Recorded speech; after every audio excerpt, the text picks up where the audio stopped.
Hello friends, આજે આપણે બનાવીશું ટ્રેડિશનલ રીતે બનતો મેથી પાક. તો ચલો બનાવીએ. સૌથી પહેલાં મેં અહીંયા 1.5 કપ જેટલો ઘઉંનો જે કરકરો લોટ આવે એ લીધો છે. અડધો કપ જેટલો જે ઘઉંનો રોટલીનો લોટ આવે રેગ્યુલર એ લીધો છે.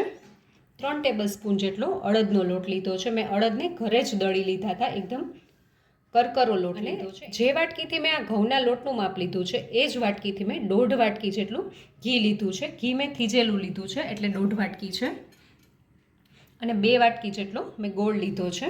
એની સાથે જ એલચીનો ભૂકો, થોડા ડ્રાયફ્રૂટ્સનો ભૂકો, સૂંઠ પાવડર મેં 1 ટેબલસ્પૂન જેટલો લીધો છે. ગંઠોડા પાવડર મેં 1 ટેબલસ્પૂન જેટલો લીધો છે.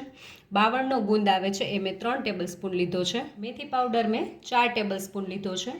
કાટલું મેં 3 ટેબલસ્પૂન લીધો છે. અને સૂકા ટોપરાનું છીણ મેં 5 ટેબલસ્પૂન લીધું છે. તમે તમારા ઘરમાં રહેલી કોઈ પણ વાટકીના માપથી આ સેટ કરી શકો છો.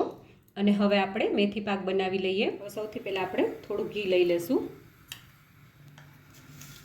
હવે આપણું ઘી સરસ ગરમ થઈ ગયું છે. આપણે સૌથી પહેલાં ગુંદને ઘીમાં તળી લઈએ.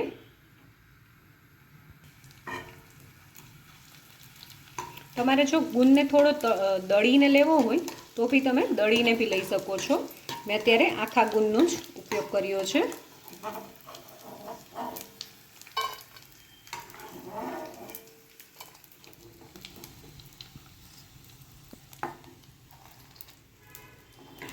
હવે આપણે આ જે ગુંદને તળ્યો છે એને એક વાટકીના પાછળના ભાગથી આપણે સરસ આવી રીતે દબાવીને એનો સરસ ભૂકો કરી લઈશું.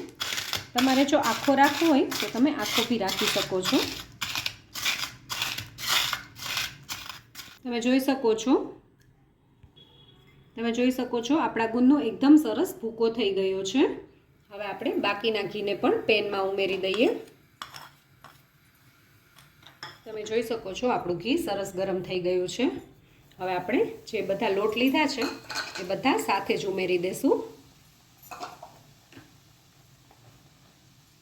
હવે બધું સરસ મીડિયમ ટુ સ્લો ફ્લેમ ઉપર સરસ શેકી લેશું.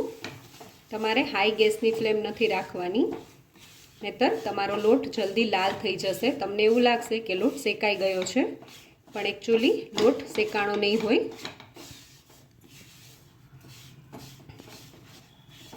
અત્યારે તમને થોડું એવું લાગશે કે લોટ વધુ છે અને ઘી ઓછું છે, પણ જેમ જેમ લોટ શેકાશે એમ ઘી સરસ છૂટું પડવા માંડશે.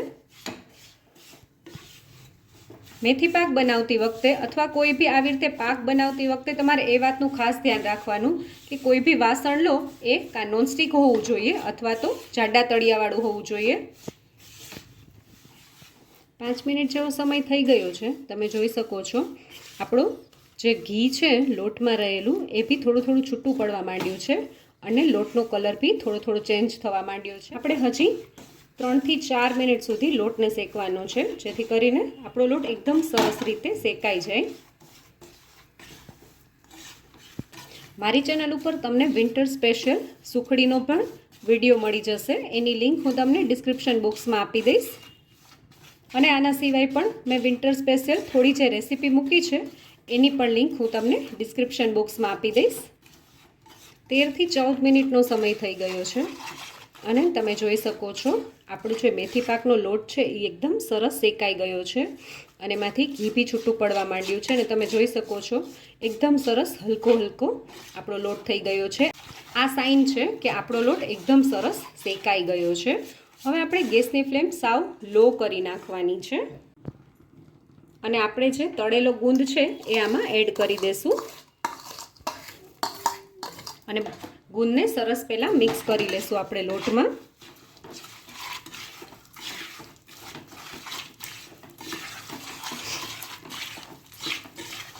તમારે જો ગુંદને તળવો ના હોય તો તમે આ રીતે લોટમાં થોડીવાર પહેલાં નાખી દો તો બી ગુંદ સરસ શેકાઈ જશે.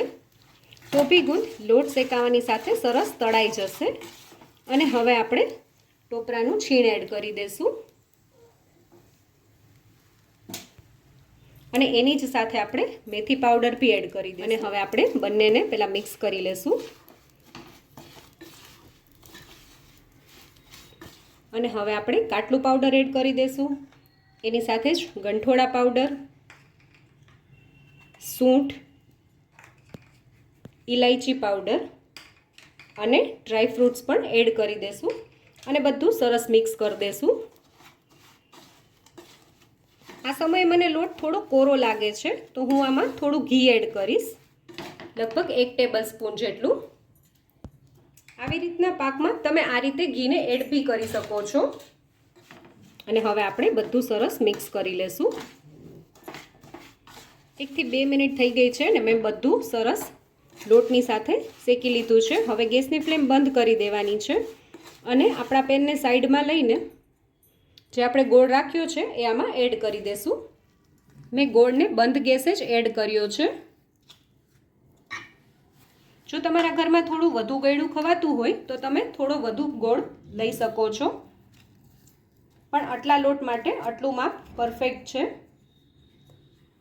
અને હવે આપણે બધું સરસ રીતે મિક્સ કરી લેશું. આપણો લોટ ગરમ છે ત્યાં આપણે ગોળને ઉમેરી દેવાનો છે અને સરસ મિક્સ કરી લેવાનો છે. ગરમ લોટમાં ગોળ સરસ રીતે મેલ્ટ થઈ જશે અને તમારે ગોળનો નાના નાના ટુકડા કરીને જ એડ કરવાનો છે, એટલે જલ્દીથી મિક્સ થઈ જાય અને સહેજ પણ ગઠ્ઠા ના રહે. તમે જોઈ શકો છો સરસ ગોળ આપણો ભળી ગયો છે. હવે આપણે ગ્રીસ કરેલી થાળીમાં આપણો જે આ મેથી પાક છે એને લઈ લઈએ. આપણે વાટકીની મદદથી એકદમ સરસ પહેલાં ફેલાવી લેશું.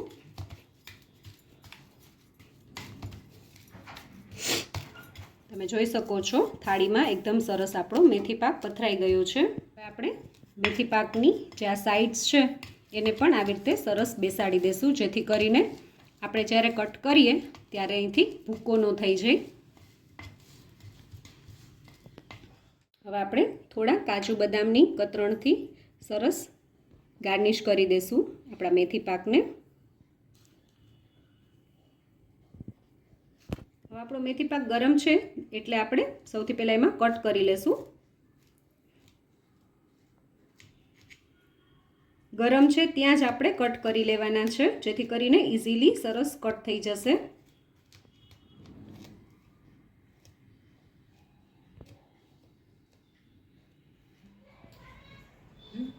તો તૈયાર છે આપણો મેથી પાક. જો તમને મારો વિડીયો ગમ્યો હોય તો મારા વિડીયોને લાઈક કરજો, શેર કરજો અને મારી ચેનલ કુકિંગ વિથ ઉમા પુરોહિતને સબસ્ક્રાઇબ કરજો, જેથી કરીને આવા નવા વિડીયો હું તમારી સાથે શેર કરી શકું.